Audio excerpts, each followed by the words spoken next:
All right, welcome everyone to our next Yammer Customer Best Practice session today on Viva Engage for the Frontline. We've seen a lot of interest in this topic. We have a lot of signups, and I'm super pleased to announce that we have a couple of great experts from our partner WM Reply, and I'll let you do your own introductions in just a sec. Just a few bits of housekeeping. As this is, we try our very best to make this feel like we're sitting around a table, maybe with a coffee. I know maybe it's a glass of wine for those of you who are in the evening. We would invite you, if you are comfortable, to please turn your cameras on. It's always nice to see faces as we're talking and trying to get conversation going between the group. And also a reminder that while we have the chat for our back channel talk, if you have questions, you take a look to the top of the screen. You should see an option saying Q&A. That is our Yammer team built Q&A function that you can use in Teams and use right now. We would invite you that if you have any questions to please turn them to post them in the Q&A so they don't get lost in the chat. It's one of the great things that we've been building that really enables those of us when we're running webinars and things like this, even meetings, to make sure that we don't lose the questions, which can always, as the chat gets fast and furious, we can sometimes lose those questions. So without further ado, I'm going to turn you over to Jecee and Charlene from WM Reply. Ask you to do a quick introduction and we'll get the conversation started. Thanks, James. I'll go first. Hi, everyone. My name's Charlene Cottle, and as James said, I'm from WM Reply. So my role at WM is to look after our retail and transport clients. So perfect, because lots of frontline workers in that space. My background is in change and adoption, and so we are really focused on trying to help our clients to leverage these types of tools as much as possible. So hopefully I can bring lots of great ideas. We've worked with lots of clients in the Yammer space moving into Viva Engage. So hopefully we can give you some good advice today. Jecee? Thanks, Charlene. Hi, everyone. My name is Jecee Gosman. I am a Senior Adoption Change Management Consultant at WM Reply, and I also look over our healthcare vertical and our Northeast vertical. So I saw a couple of folks in the healthcare realm over in the chat, so great to speak with you all today. I am located in Philadelphia. Well, actually just recently relocated from the Philly area to South Jersey. So just to give you an idea of where I'm at, on a couple of really exciting Yammer/Viva Engage projects right now. One where they're launching for the first time, one where they're doing a rebrand and teaching folks kind of the difference between the two and the upgrade. So really excited to go over everything today and help wherever we can. Excellent. As you're very kindly agreed to lead our discussion today, I invite you to share your screen and take it away. Great stuff. Well, so we want this to be a session where everyone feels free to chip in, ask questions, and also share your own experiences today. But we thought we would get started with some talking points. So let me just share my screen. And hopefully everybody can see that. Yeah, great. Okay, so I guess this is starting from scratch. So how do we get people to download the Yammer app? And I'll kick us off, and then if everybody can just, I guess, share their experience. I know it's a bit harder to do that roundtable thing on a live event, but for me, this breaks down into two different areas. It's one, understanding what our users want to get out of Yammer. And two, practically, how do we get them to download their app, based around the fact that our frontline workers are sometimes the hardest audiences to reach. And so I guess tackling that first issue is, how do we actually understand what the benefits are for our frontline workers, the what's in it for them, we call it a WM. And that for us is really about going back to basics. So I'd be keen to get everybody's thoughts around how you do it. But for me, it's about engaging with those frontline colleagues, understanding what are some of their pain points around how they communicate, how they speak to their colleagues that aren't necessarily immediately within their location, why they want to be able to have those conversations, and what's the benefit for them being able to come out of that immediate circle. And really just thinking then about some of those other opportunities as well around leadership engagement, being able to have access to those colleagues that they really don't to straight away, or on a daily basis. So those are the kind of things that we start to think about as those key benefits and how they can reach that wider audience outside of their immediate.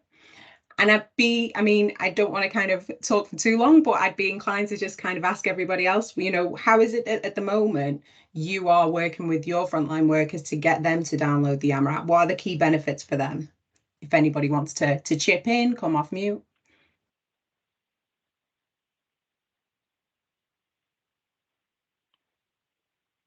Tips? No? It's a good question to the audience. How have you convinced your workers to download the Yammer app or the Teams app for Viva Engage so far? What works? What hasn't worked? Oh, we got a hand raised. Yeah, ours was semi work related, but we had this employee to employee sales board. Originally, it started just kind of paper on bulletin boards. Then it morphed into an intranet site, and then we changed it over to Yammer. And it's honestly driven a lot of people to it because buying and selling items, it's something people do, and it's just another venue for it. So it's not entirely work related, but it got them downloading the app, using the app in the app. Yeah, and sometimes that's the way you get started, is sort of on those non-work related team building type groups. I love that. That's so true, Kim. I think some of the things that we see with our clients, and particularly, I guess, as we start to see the benefits of Engage now around some of the enhanced functionality, is how we talk about it, about how we can kind of bring this influencer culture into a workplace setting. So we were working with one client not too long ago, and we were talking to them about how they can give their influencers a space within Yammer to be able to talk to their colleagues about the things that are interested to them. So it could be things like sustainability, it could be focused around diversity and inclusion, and building up their own kind of, I guess, brand internally about being a trusted colleague to come and have those conversations with. And so those are some of the really kind of key benefits that we've seen with different clients. But it's different, isn't it? And everybody has wants and needs that are individual to their particular frontline workers. And the leadership angle, I think, is really great. So I know somebody's just mentioned that they're hoping to have leaders talk about it in a future video. Does anybody have leaders that are starting to engage on Yammer already, and that's kind of a space now where their frontline workers can contact them and hear a little bit more from their leaders about what are the things that are important to the company? Before we go to that one, Charlene, there's one really good question from Elizabeth, which is, okay. Can we define frontline workers? What is a frontline worker? I saw there's a lot of reactions to that one, so it might be a good starting point.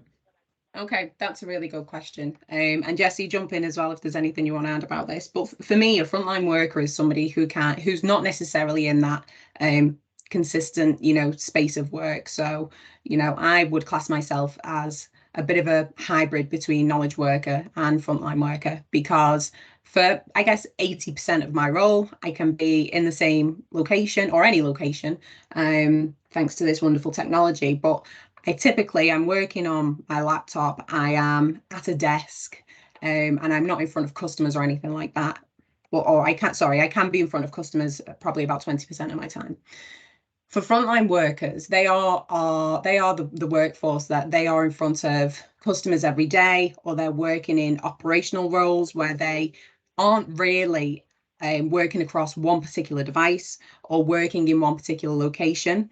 And so frontline workers for us, we classify them differently because we need to think about how they work, and that they don't necessarily have access to technology throughout their entire day.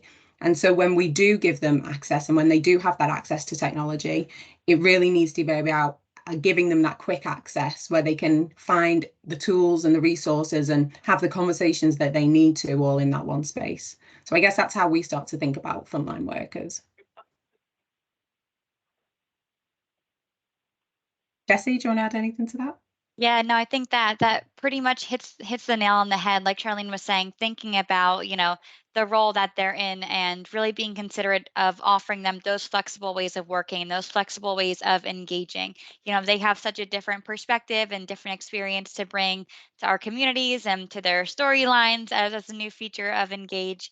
So really just making sure that they have access to that to stay connected, even though they're in a different role, or so frontline workers don't feel siloed from knowledge workers or anything like that. So just making sure that they have the access to continue to contribute to culture just as much as everyone else.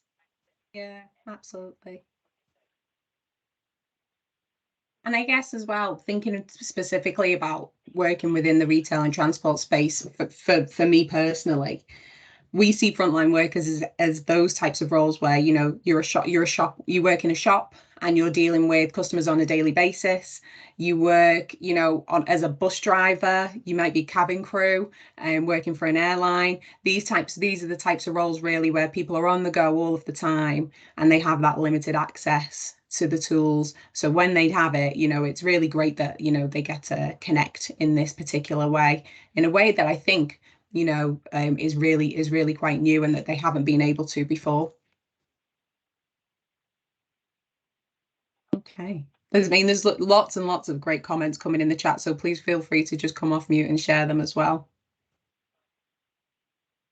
And then one question that I have is related to this as well. So physically, how do you get, love all these pictures, how do you get your employees to download the Yammer app or to access, or even Teams, say if they're accessing via Teams? How do you get them to do that in the first place? So what are the channels, bearing in mind that our frontline workers probably don't always have access to the same channels that knowledge workers might? How are you meeting your frontline workers in the channels that you do have access to even get them to the point where they are ready to download it? I'd love to hear if anybody has, anything in particular they've done, whether even that's been kind of home mail campaigns that they've had to kind of go down that route because it's really tough to get channels, versus, getting in store locations and meeting colleagues where they are. Christian? Yeah, we have a lot of factory and warehouse workers, and they normally have two channels, and that would be either talking with their manager or these info screens that we have hanging around canteens and break rooms, etc. So we use the info screens a lot to inform them about if we roll out Yammer at a new factory. And then we train a local group of ambassadors to kind of keep the ball rolling, and we also have a structured process around enrolling some of these folks' private mobile phone, because we have bring your own device. So yeah, we have quite a big setup around that. That sounds great. I love that, because you have to meet them where they are at the moment, don't you? There's you can have all the great campaigns, but if they're not reaching that audience, then it's not going to be quite as effective. Yeah. Right. Perfect. I have a quick poll for the group that I'll launch. Is question that might help or just kind of understand is, are your frontline workers given a company device, or are they expected to use their personal devices? How are you guys thinking about that? And what do you do from a device perspective as you're thinking about getting on to the Yammer and Teams apps? So feel free to pop it in and then add your commentary. I know you guys aren't shy. In the chat as well. Thanks, Alison. That's an interesting result that's coming through as well. And I think it might well be, oh no, it doesn't. Let me skip through to it while we're talking about it. How do you tackle issues around device policy? I love that. This is such a common theme, particularly within frontline workers. Does anyone want to share before we, I guess, give our 2 cents? How's everybody working within that area at the minute? I guess we've got 45% are saying that frontline workers don't get a company device.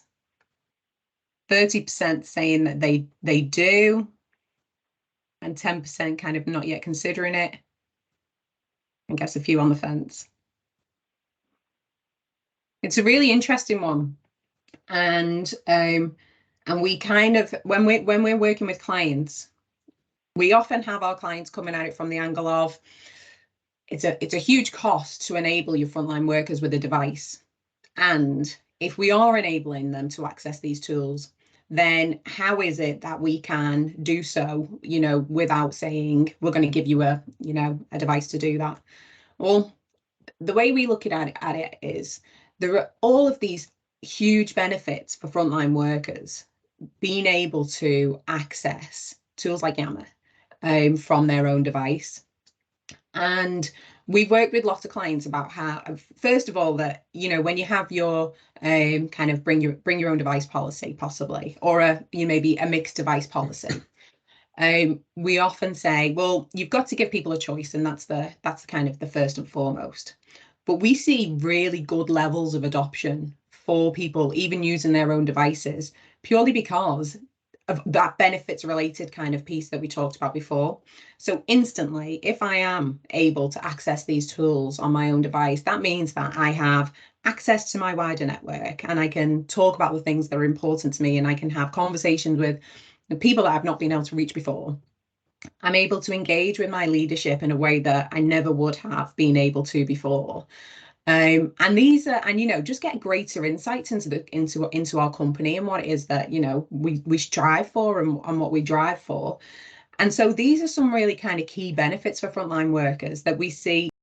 They don't have access to a company device. We see really good uptake because instantly it's made a difference to their working life. What's everybody's experience been, in terms of the take up that you see?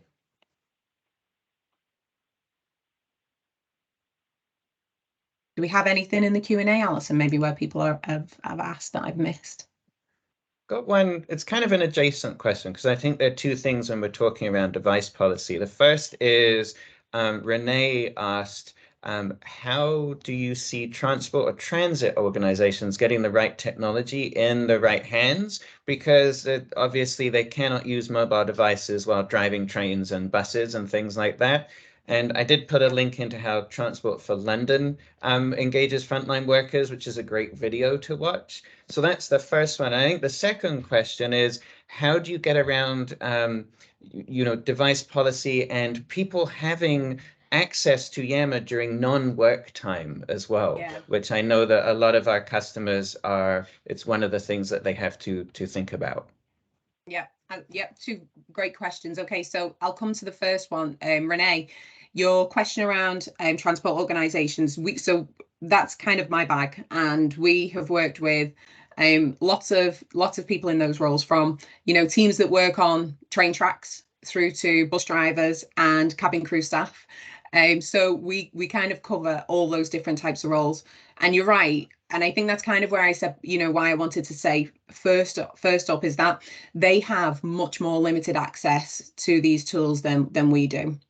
So that's first, and we know that's the case. And I think that's really why when we're working with our clients, it's about making sure, and why we love the Engage experience so much, is because it has all of these tools in one space for your employees. And so from a first-line worker perspective, I need to be able to, when I am using that technology, I need to be able to use it in a way that sends me all of the information I need very quickly, and I can access it very quickly from that one space. So this is where you can start to see things like Viva Engage, bringing you your company information through that feed, through that home feed, quickly, efficiently, allowing you to catch up quickly and efficiently, and using it almost like you would a personal social media channel.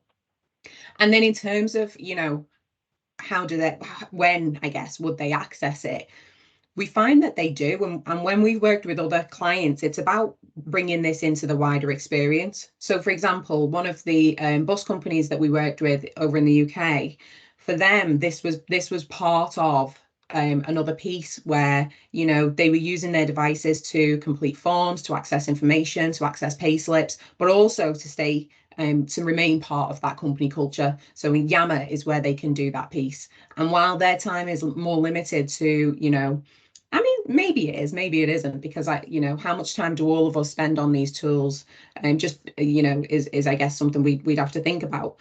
But being able to access it quickly and efficiently, I think, is really key. And what we see is that those frontline workers that we work with in those spaces, they do, and they use it as part of the wider suite. So, you know, James mentioned being able to access Engage via Teams.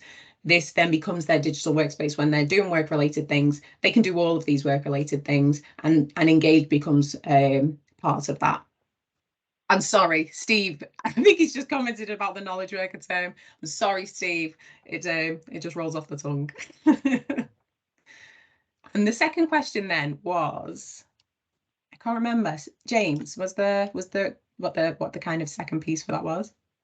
The second question was around non-work time. So we've put in all this effort. Maybe we're supermarket chain or something like that. We have hourly workers.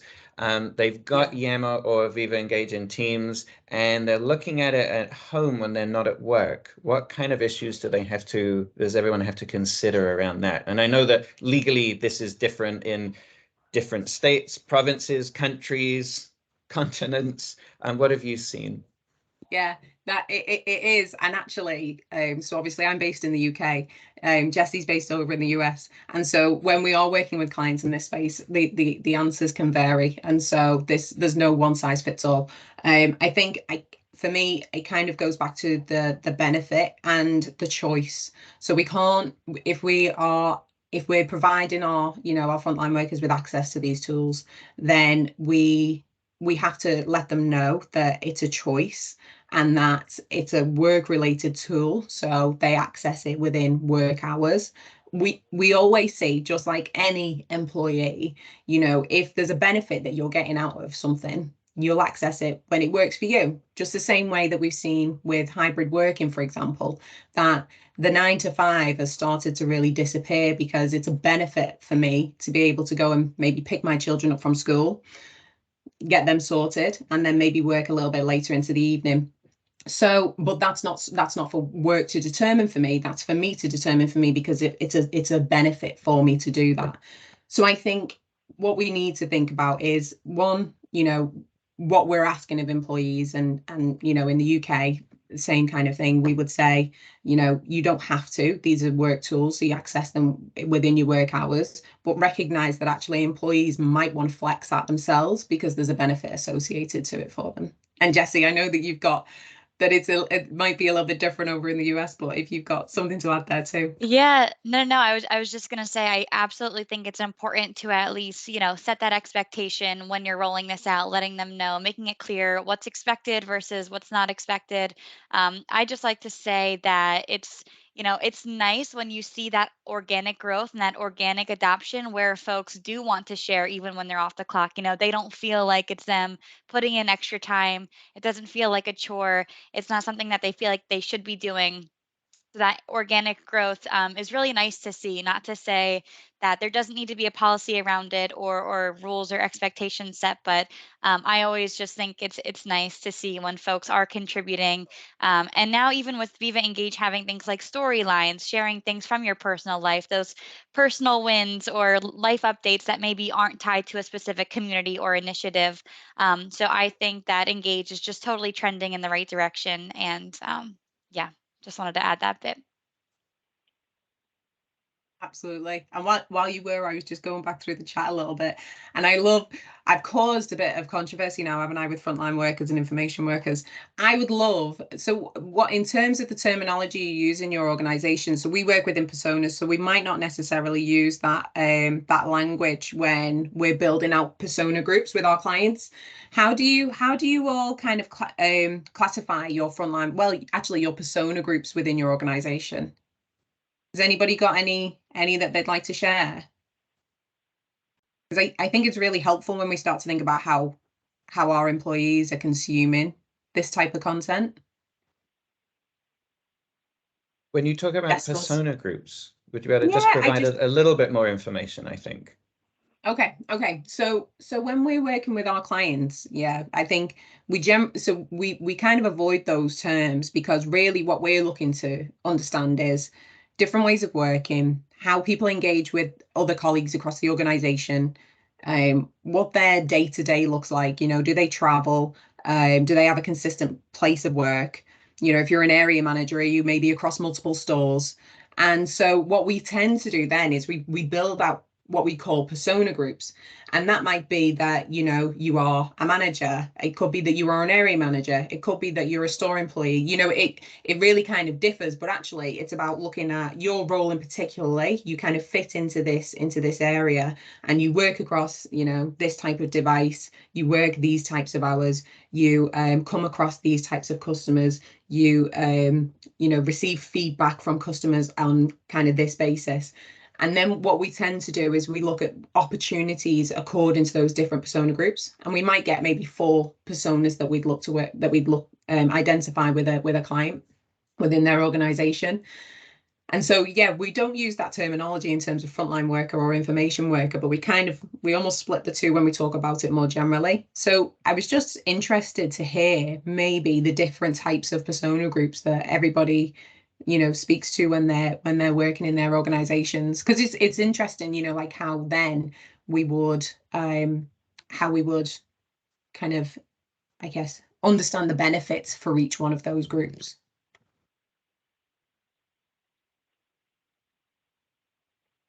I think maybe there's some comments.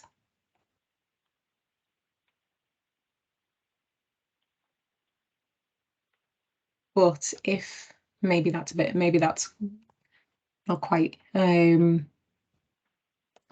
no, I think that was just maybe deskless worker was one of them that Ashley suggested. Hey, Christian. Yeah, I'll give it a go then. Yeah, we do work a little bit with personas, especially when we started rolling out our digital workplace to our production locations, because we didn't know much about them, to be honest, being an office worker. So we did a lot of investigation, interviewed people and observation around some factories. We even made an employee cry when we asked her some questions, and she started crying, and she said, "Oh, nobody have ever asked me anything in this company before." Wow. So that was kind of fun.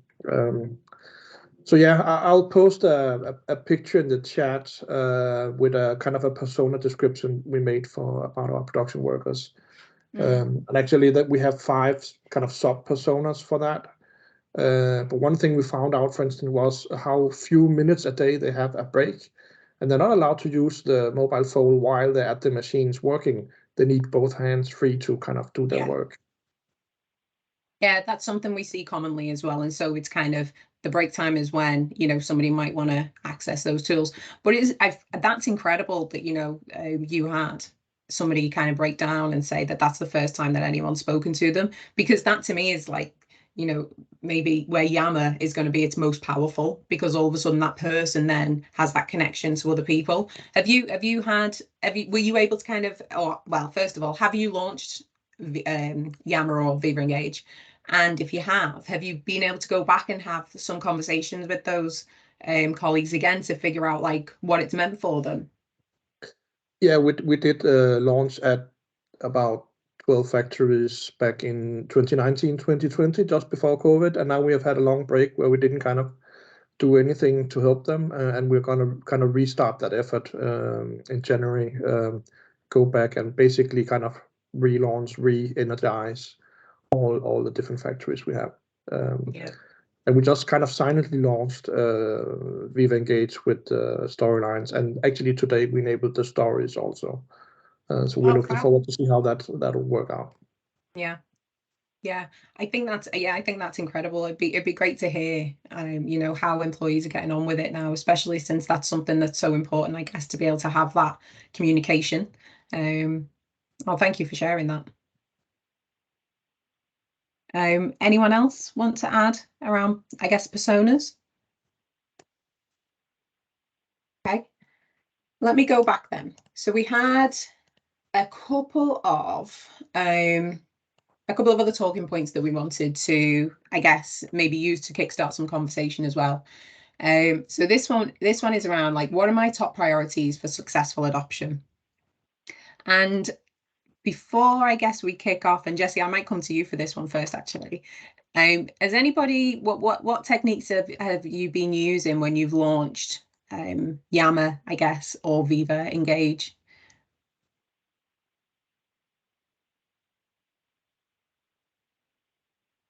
Maybe Jecee, we can give some inspiration Yeah, then.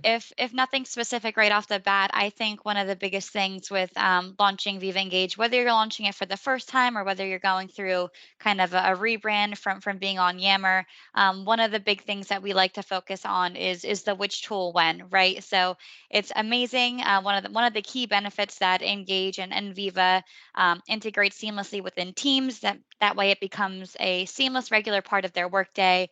They don't have to open up to another browser, open up another application, switch back and forth between tabs. It's all right there. But it can, for some folks in some organizations, be overwhelming. Even the thought or the idea of another application, it's just kind of that guard goes up and you're like, oh, just another thing that we have to manage or organize or keep in mind. So we like to kind of nip it in the butt, maybe I should say right there from the beginning, just letting them know, differentiating the tools, showing how they work together, how they're different, and just kind of setting the tone for this adoption and giving everyone a clear understanding, and having everyone leveling the playing field before you maybe continue on with a larger campaign, or anything like that. So I think that's probably one of the biggest things to focus on. And then another one is just, and I love anytime that we're able to do this, but really launching it with a fun, creative campaign to really get everyone excited, spread that awareness, but get everyone, yeah, just drive that excitement so that they know that it's something that they could look forward to. Again, it's not another technical rollout that they're dreading or that they feel like they need to pay close attention to for it to be a success. Just kind of highlighting what's in it for me, how it's going to have, a positive impact on their day and their work culture, and really throwing some fun in there. So I love a good buzz video. I love setting the tone early and getting everyone excited, and bringing users along on that journey so they have a clear understanding of what's coming, what's in it for them, and then they can take it from there with the fun. Yeah, I love that.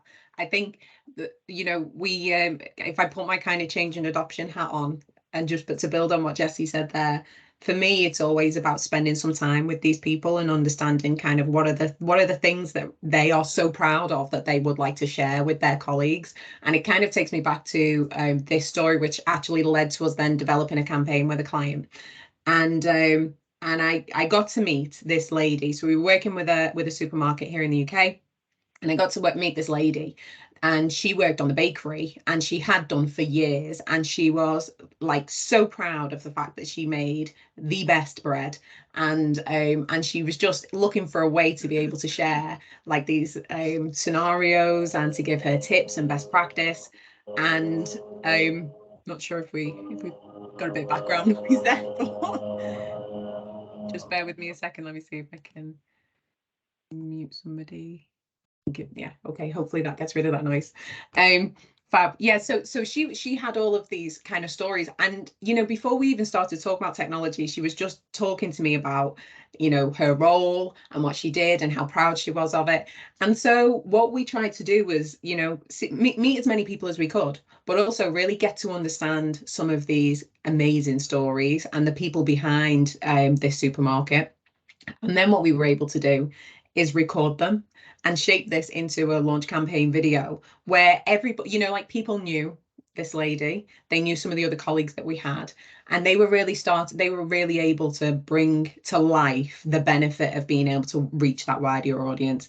And what was really nice about this is that this lady was then able to kind of talk to the other supermarkets like within their chain all across the UK, and to share her advice and to hear that feedback of her colleagues, enjoying what she was sharing, was just a really kind of powerful way that, we were able to demonstrate how once you open up this communication and people can feel part of this community, they really feel they feel a bigger part of the culture. And for me, that's one of the nicest things that we start to see with a tool like Yammer.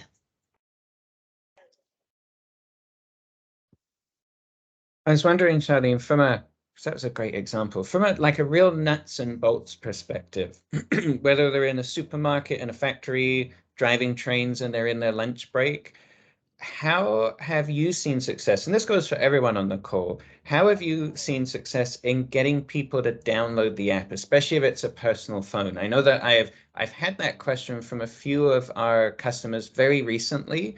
What are some of the techniques that maybe go beyond QR codes Yeah. on the pinboard in the lunchroom. Yeah, I mean, it really goes back to meeting them where in the channels that they're used to kind of meeting you in already. So we've worked with some clients where they've had to literally do mail campaigns out to their colleagues to ask them to sign up to these apps. But for me, I think that the most effective thing that you can do is to work with, you know, whether you call it a champion network or an engagement network, whatever that might be, but building a community of those colleagues who can help you with this. That is hands down one of the most effective techniques. You've got to build up, let's call it a champion network, but I know that it differs across the globe. But you having those champions who are then early adopters of your tools and are part of that journey and understand the benefits and what it is that we're looking to achieve are really one of the key audiences in helping you to then take that on and have conversations with their colleagues and champion Yammer and encourage them and help them as well. So train them. How do I download the app? You know, how do I access these tools? How do I log in for the first time? How do you get over some of those hurdles that might prevent you from doing it in the first place? Those are the great people that allow it to grow. Yeah, and speaking of that training piece, we actually have an Engage project that's going live later this month. And now not everyone is back in the office. They have folks all over. They have some remote folks. However, some are just coming back into the office. So they are planning on having an Excite Day, an in-person Excite Day for the launch. And I know they're going to have a booth set up where they can do raffles for prizes, spin the wheel, and stuff like that. But they're also going to be helping people then and there also download the app, really that hands-on approach and kind of catching them in person, like Charlene was saying, meeting them where they are, at least for the folks that will be in person. So they hope to get some downloads that way as well. Yeah. And I think just like any campaign, you need to take that multi-channel or matrix, if that's kind of the terminology that you use, approach, because just relying on one, you know, avenue, one channel is really kind of limiting. So being able to build up a channel, a matrix that allows you to communicate with people in lots of different ways, not just relying on champions, but, you know, we talked about some of the campaign work that we do here at WM. That always has like a multi-channel approach, and again it goes back to how can we talk to these people. So I think Christian, who was before, mentioned notice boards.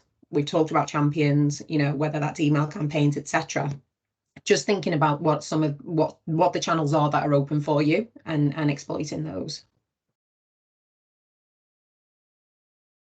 Have I missed any other questions that have come through, James or Alison?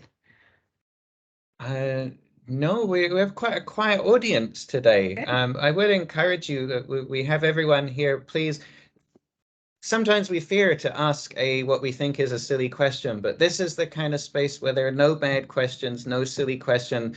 I saw a lot of questions at the very beginning that you all had that you were hoping to get answered from this session. Please ask them in the Q&A or in the chat if that's easier, or come off mute and show us your voice or your face as well. Yeah, don't feel like you can't interrupt us, because I could talk forever. Yeah.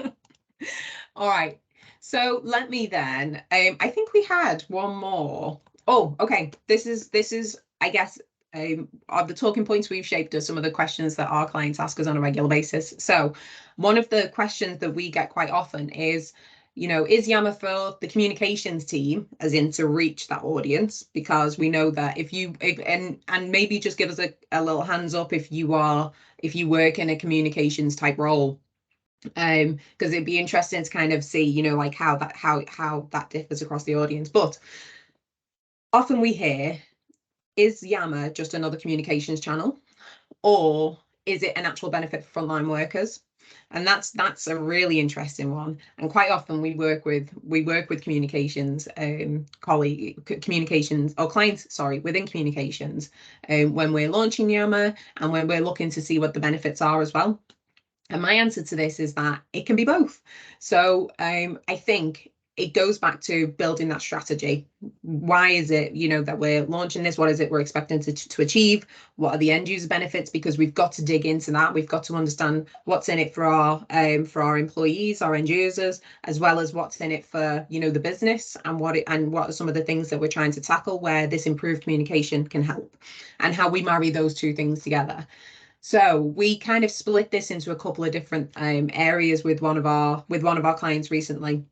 And I'll go back to that piece that I talked about around influencers, because I think this is really key. So Yammer is all of these great things that we've already talked about today. It's a space where I can feel part of my culture. I can feel part of my company culture. I can feel part of the organization. I can have access to that wider leadership news. And I feel in the know, which is actually really important for me as an employee. If I'm going to stay with my organization, I need to feel informed, and I need to feel like, there's a reason for me to stay. And also that I've got that option to participate too. So that's kind of one of the key kind of end user benefits that we see. From a communicator's point of view, and from maybe like a communications manager who has been, granted this ability to shape a communications strategy for your year, and maybe build pillars around how we deliver to that, and how that impacts our wider business objectives. I then have a task to see how I can use this tool to kind of talk about these pillars. And so this is where we start to talk to communications managers about building up. Sometimes I think we called them community managers before. We have all this different terminology. We've kind of coined this, or tried to use the term more of influencers. And because really it is about how communications managers can then start to identify who it is across the organization that has the power to speak to our strategic objectives. So this one particular client, they had their communications pillars focused around sustainability, diversity and inclusion, and these all led into their wider business growth targets. And there were other areas, but these are the areas where we'll talk about today. And one of the things that we challenged communications managers to do was, rather than them being the ones to post on Yammer as here's an update, here's what we're doing, this is kind of what we're talking about, it was to really plug into those influencers as the experts and ask them to be the ones that were driving messages based on their expertise, based on their understanding, and really then having other people to gain that respect, because they're hearing it from like a source within that area. So in terms of who is Yammer for, I think one, it's for everybody, because there's so many benefits associated.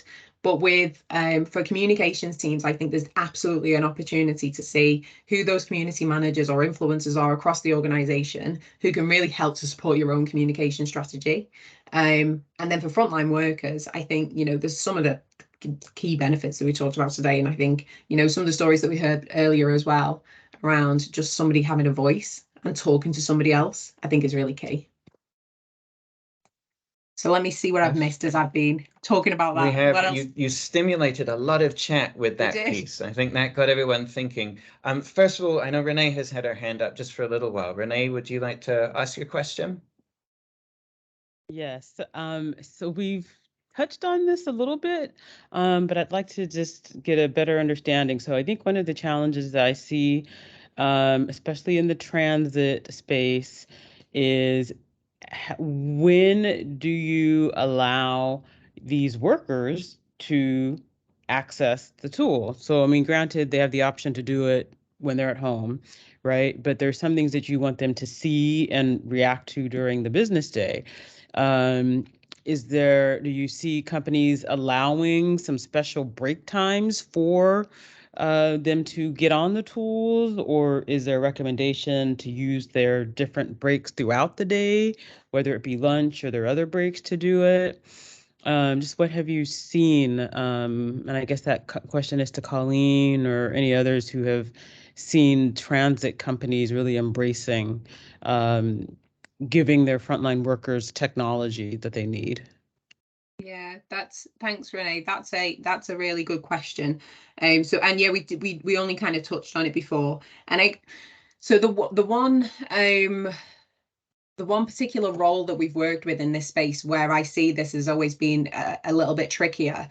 So we worked with a client, and their one of their key personas was like a signaler role. So they worked on the track, and they literally, you know, had very limited access and time to access a device.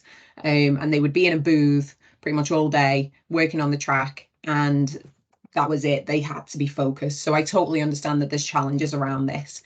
But actually, that community became one of the biggest and most successful on Yammer. And the reason for that was because they were so isolated that when they did have time outside of that, and now obviously not during their working time, but when they did have breaks and when they were either using public transport to get home, perhaps, or just being able to take time outside of work to do that, they became this really kind of lively community because all of a sudden they had access to one another, and previously they were very, very isolated. So in terms of, you know, what do we see with organizations? What do they practically do? When you can't use a device, and we know this in also in manufacturing where you can't have a device on the floor, but when you can't have access to a device, it is what it is. And we know that there'll be scenarios where clients just absolutely can't avoid that. But where we do see the uptake is when there are breaks, and generally maybe also sometimes in that personal use time. And again, we can't kind of suggest to employees that they must use the tools in those times, but it's about, again, going back to those options. And I think it depends as well on the flexibility of the organization, because if, you know, you mentioned then kind of changing break times and things like that, if that's flexibility that your organization offers, then that's something that you could look to exploit as you roll out a tool like this. But again, it just kind of depends on whether that's an option. For us, we often see clients, you know, confining it to those break times and then any other time that they want to use it outside of work too.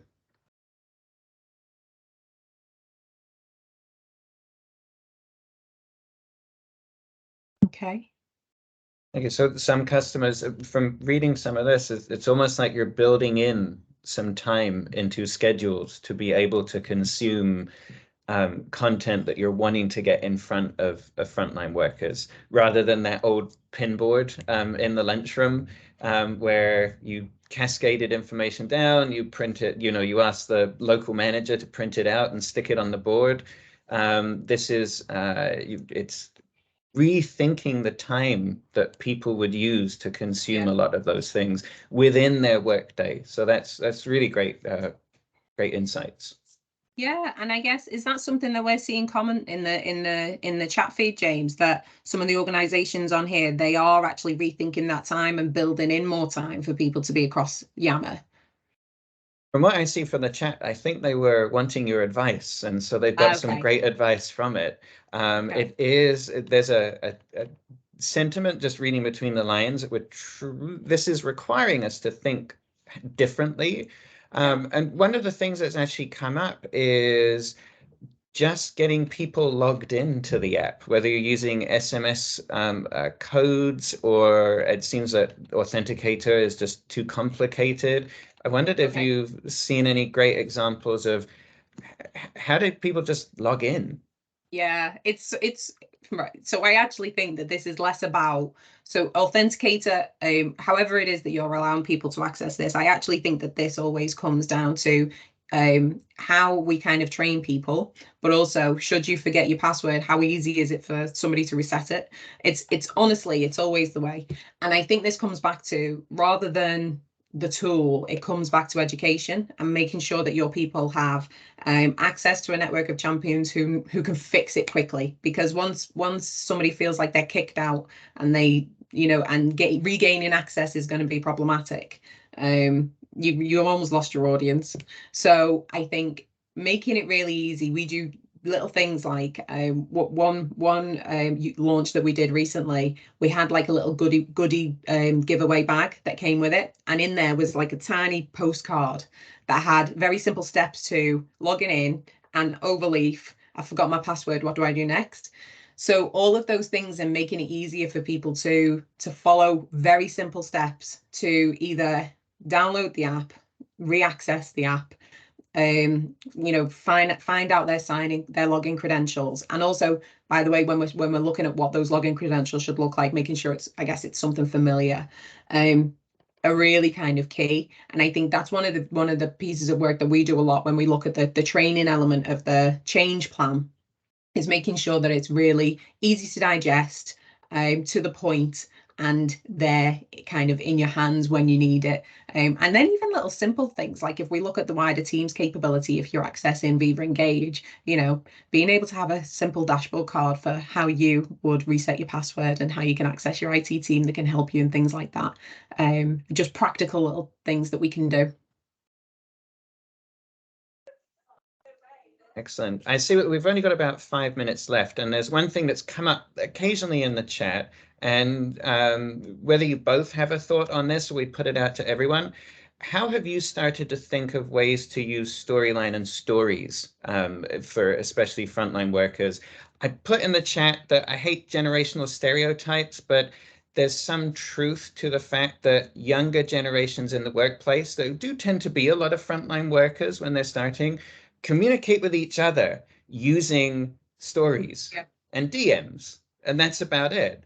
So I wondered whether we should be getting more ahead of this to engage, you know, whether we're in a supermarket or clothing retail, any of those things. Should we be getting ahead of these things for our frontline workers?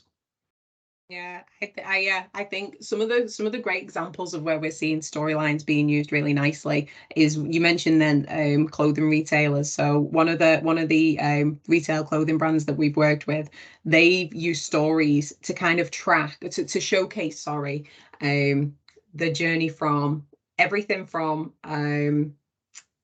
photography and the design studio and the cool things that they do, right through to their like Black Friday sale.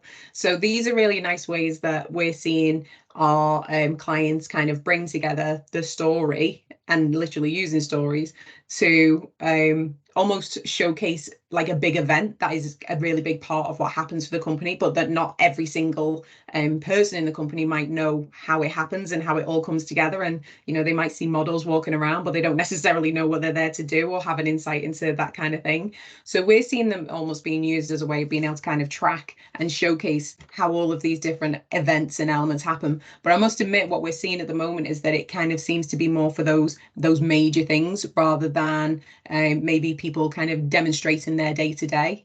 Jecee, I don't know whether you're seeing something slightly different. Yeah, honestly, as of right now, it is mostly kind of it's being used as an outlet for folks to get to know their colleagues a little bit more on a personal level.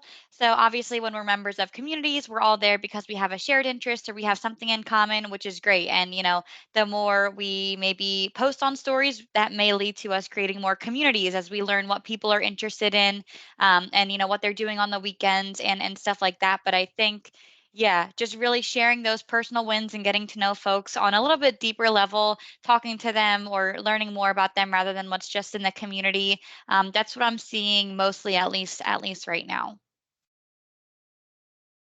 That's nice. I like that. That's excellent.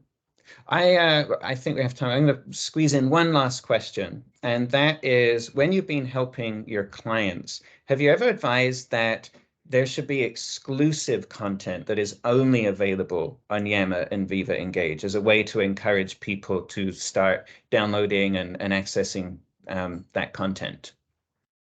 That's a really good question as well, James. I think for us, when we're working with our clients, we always try and come at it from what is it that you're trying to achieve with this channel, and we try and link it back to strategic objectives of, you know, what are the benefits for being there.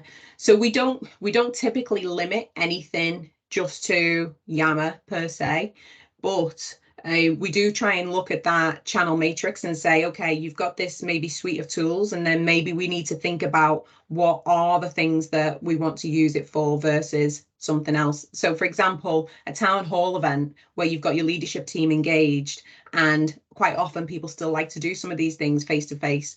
Well, we won't exclusively move it into Yammer, but we'll bring those two things together and we'll be able to treat it as a live event, but also like an in-person event too. So we try and blend it where we can and make sure that it's fit for purpose in terms of the strategy. All right, I think we've got another question. Sean, sorry. Okay, maybe you just came off mute by accident.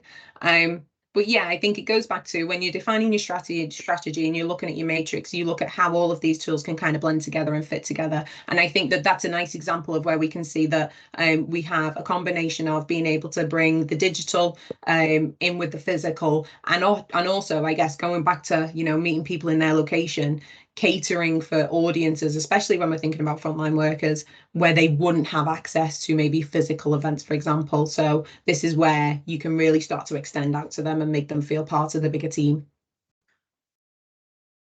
That's awesome. Well, judging by the chat, we've stimulated a lot of ideas, and we'd love to hear from you all when you go and test some of these out. I know that for some of you, this is new.